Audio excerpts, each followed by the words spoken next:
Assalamualaikum warahmatullahi wabarakatuh. Jumpa lagi di channel Saanane Video. Sebelum kita masuk ke ceritanya, like videonya, tekan dulu tombol subscribe dan jangan lupa nyalakan lonceng notifikasinya sebagai bentuk dukungan kalian. Untuk cerita kali ini berjudul, Mencari Nomor Togel di Kuburan. Dan seperti apa cerita kali ini, mari kita simak berikut ini. Cerita ini terjadi pada tahun 2017. Di cerita ini ada 3 orang. Sebut saja namanya Joni, Panjul dan Rama. Pada cerita ini Joni mendengar cerita bahwa mencari nomor togel di kuburan sangatlah jitu. Lalu Joni bercerita dengan kedua temannya yaitu Panjul dan Rama dengan tujuan mereka berdua untuk menemaninya. Setelah bercerita, mereka berdua pun mau menemani. Joni langsung mencari daun pisang raja muda untuk medianya. Selang beberapa jam Joni kembali dengan membawa daun pisang raja dan menemui Panjul dan Rama. Pencarian nomor togel di kuburan dilaksanakan pada jam 18 atau bahasa Jawanya sandekala. Mereka bertiga berjalan menuju kuburan di salah satu desa mereka tinggal dengan membawa daun pisang raja muda sebagai media mencari nomor togel. Suasana perjalanan sangat dingin sampai Joni dan Panjul merinding. Setelah sampai di kuburan, Panjul bertugas mengawasi situasi, takutnya ada warga yang melihat. Joni dan Rama bertugas menaruh daun pisang raja di dalam keranda atau tempat untuk membawa jenazah ke kuburan.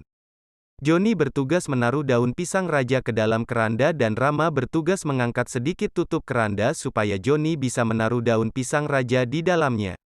Pada saat menaruh daun pisang, keranda dalam kondisi kosong tidak berisi. Setelah menaruhnya mereka bertiga pulang ke rumah Rama terlebih dahulu. Karena media daun tersebut harus ditaruh sampai azan Isya dan media daun tersebut diambil bersamaan dengan azan Isya, jadi mereka bertiga pulang terlebih dahulu ke tempat Rama. Setelah menunggu selama 1 jam akhirnya azan Isya berkumandang. Mereka bertiga langsung berangkat menuju kuburan kembali. Setelah beberapa menit berjalan kaki sampailah mereka bertiga di kuburan. Tugas dibagi seperti tadi. Panjul bertugas mengawasi situasi, Rama bertugas mengangkat keranda supaya kebuka dan Joni bertugas mengambil daun pisang raja sebagai media tadi.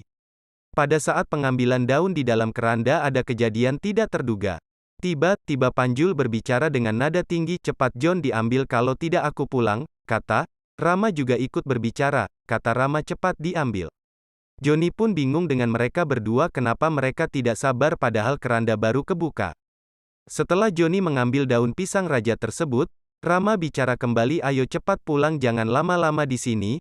Anehnya Panjul lari meninggalkan Joni dan Rama. Mereka berdua berjalan santai, Panjul lari di depan. Rama berjalan paling belakang, beberapa menit kemudian sampai di rumah Rama. Ternyata Panjul sedang ketakutan dan Joni pun bingung dengan keadaan Panjul. Kata Panjul, di dalam keranda ternyata ada pocong sedang berbaring dan daun yang Joni ambil terletak di atas muka pocong tersebut. Anehnya Joni tidak melihat apa-apa saat mengambil daun tersebut, jadi Joni bingung.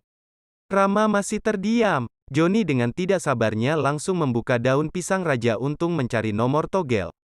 Tidak lama kemudian nomor tersebut ditemukan 4 angka oleh Joni.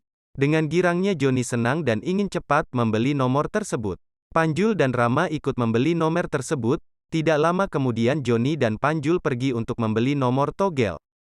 Dengan harapan bisa menenangkan 4 angka. Tidak lama kemudian Joni dan Panjul pulang ke tempat Rama. Di saat itu Rama berbicara, ternyata yang melihat pocong di dalam keranda bukan hanya Panjul, Rama pun melihatnya. Jadi pada saat pengambilan daun pisang, mereka berdua menyuruh Joni untuk cepat-cepat mengambilnya. Dan kata Rama, pocong tersebut mengikuti perjalanan pulang mereka. Rama sengaja tidak memberitahu kepada Joni karena takut Joni akan lari, jadi Rama lebih memilih diam. Setelah mendengar cerita Rama, Joni ketakutan dan khawatir karena takut akan diikutin. Selang beberapa menit Joni dan Panjul duduk di rumah Rama, mereka berdua memutuskan untuk pulang ke rumah masing-masing. Mereka berdua pulang dengan keadaan takut. Ternyata setelah Joni menunggu sampai jam 23 nomor togel tersebut tidak keluar. Lalu Joni memberitahu Rama dan Panjul lewat pesan WhatsApp. Mereka berdua membalas dengan perasaan kecewa karena usahanya untuk mencari nomor togel ke kuburan sia-sia. Sekian untuk cerita kisah nyata kali ini. Jangan lupa komen, like and subscribe channel ini. Tunggu cerita-cerita horor menarik lainnya tetap di channel Saanane Video. Terima kasih.